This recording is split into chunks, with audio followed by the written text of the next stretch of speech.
अस्सलाम नाज़रीन, मेरा नाम डॉक्टर इनाम दानिश और मैं कार्डियोलॉजिस्ट हूँ। सर्दी की आमद के साथ ही रेस्पिरेटरी ट्रैक्ट इन्फेक्शन बढ़ जाता है, यानी कि चेस्ट इन्फेक्शन आम ज़बान में या सांस की नाली का इन्फेक्शन कहते हैं, जो कि नाक से शुरू होकर और फेफड़ों तक जाता है, यानी कि नज़ला ज़ुकाम खांसी से लेके और नमूनिया तक हो सकता है। तो ये इन्फेक्शन सर्दी में इसलिए बढ़ता है कि इम्यूनिटी कम हो जाती है, यानी कि जो हवा में नमी है उसका तनासुब कम हो जाता है, जिससे क़ुव्वत मुदाफ़ियत कम हो जाती है। दूसरे ये कि वायरसेस का फैलाव बहुत बढ़ जाता है, क्योंकि हम बंद जगहों पर रहते हैं, ज़्यादा लोग बंद जगहों पर रहते हैं, प्रॉपर वेंटिलेशन नहीं होती है, हवा से बचने की कोशिश करते हैं, तो वो जरासीम फैल रहे होते हैं, एक दूसरे को लगना शुरू हो जाते हैं। घर में किसी को भी अगर नज़ला ज़ुकाम खांसी है या फीवर है तो सबसे पहला काम ये करें कि उनको आइसोलेट कर दें। बेहतर ये है कि घर पे भी मास्क पहन के फिरें और अलग रूम में रहें, उससे बाकी लोग जो है उस इन्फेक्शन से बच सकते हैं।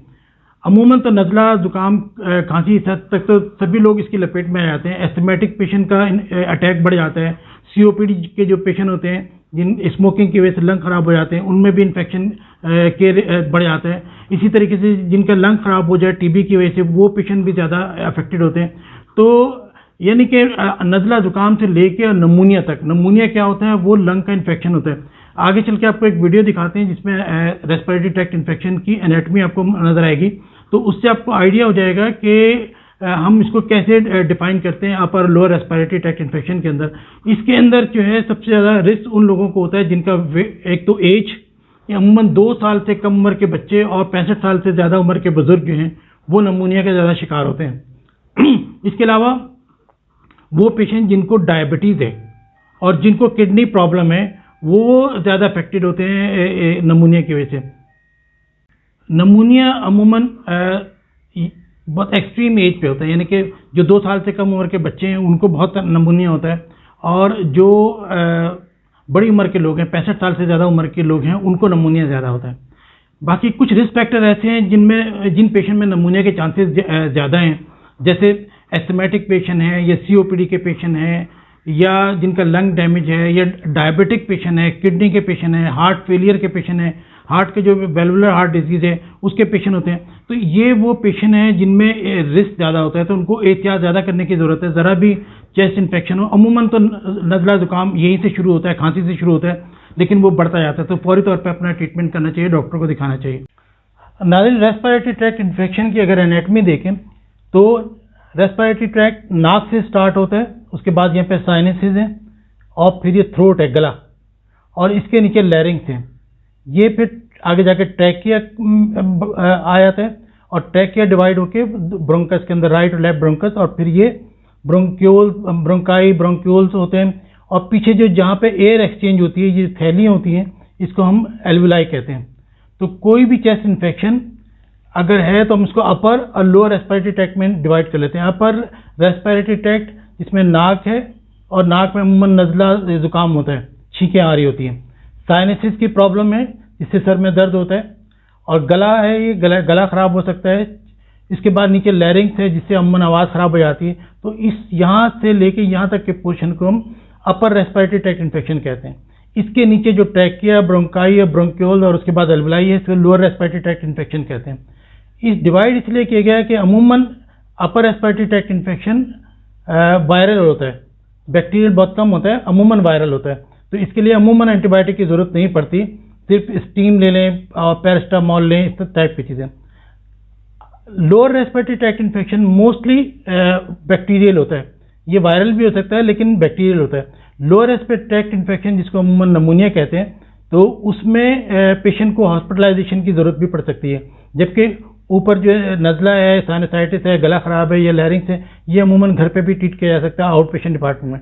अमूमन नमूनिया के लिए पेशेंट ज़्यादा सीरियस भी हो सकता है और उसको एडमिशन की ज़रूरत पड़ती है। तो यहाँ तक अपर रेस्पिरेटरी ट्रैक्ट, और इसके नीचे ये lower respiratory tract infection.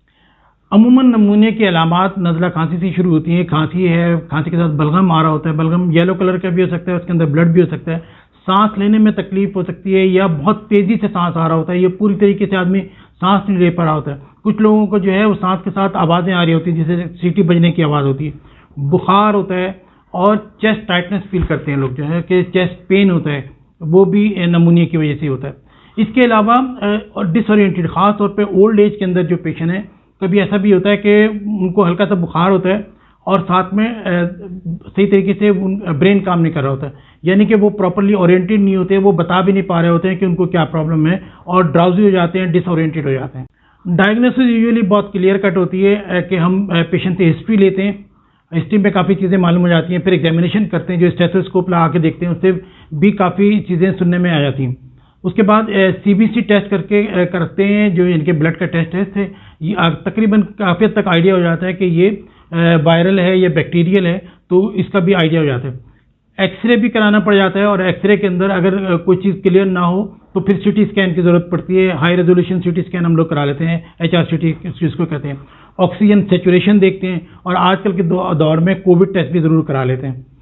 Treatment की जहाँ तक बात है, तो ट्रीटमेंट के लिए ये कि सबसे इम्पॉर्टेंट चीज़ रेस्ट करें और डिहाइड्रेशन से बचें, यानी कि पानी ज़्यादा से ज़्यादा पिएँ, टेम्परेचर के पैरासिटामोल लें, कफ सिरप वो लें जो जिससे पूरा बलगम निकल सकता हो। अगर खांसी ऐसी है, खुश्क खांसी है, तो खांसी का शरबत ले सकते हैं, लेकिन अगर बलगम आ रहा है तो वो एक्सपेक्टोरेंट जो कहलाते हैं वो सिरप होते हैं जो कि बलगम को बाहर निकालते हैं, खांसी को सप्रेस नहीं करते, बल्कि खांसी से अच्छा है जितना बलगम निकल जाएगा वो चेस्ट क्लियर हो जाता है। इसके अलावा एंटीबायोटिक भी यूज़ करनी होती है। तो आम तौर पे वायरल इन्फेक्शन होते हैं, रेस्पिरेटरी ट्रैक्ट इन्फेक्शन वायरल होते हैं, इनमें एंटीबायोटिक की ज़रूरत नहीं होती। अमूमन हमारे यहाँ ट्रेंड क्या है कि जहाँ लोगों को चेस्ट इन्फेक्शन या रेस्पिरेटरी ट्रैक्ट इन्फेक्शन होता है, वो मेडिकल स्टोर पे जाते हैं, कहते हैं मुझे 2 टैबलेट ये एंटीबायोटिक दे दें, 4 दे दें, और वो खा के छोड़ देते हैं।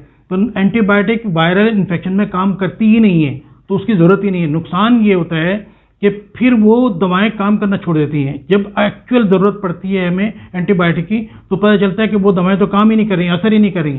तो ये ख़तरनाक बात है कि जब इंसान को नमूनिया हो या जब उसको एंटीबायोटिक की ज़रूरत हो, तो कोई भी एंटीबायोटिक जो है उसके लिए कारगर साबित ना हो, तो उससे खतरा उसको बढ़ सकता है। तो बेहतर ये है कि एंटीबायोटिक से बचें।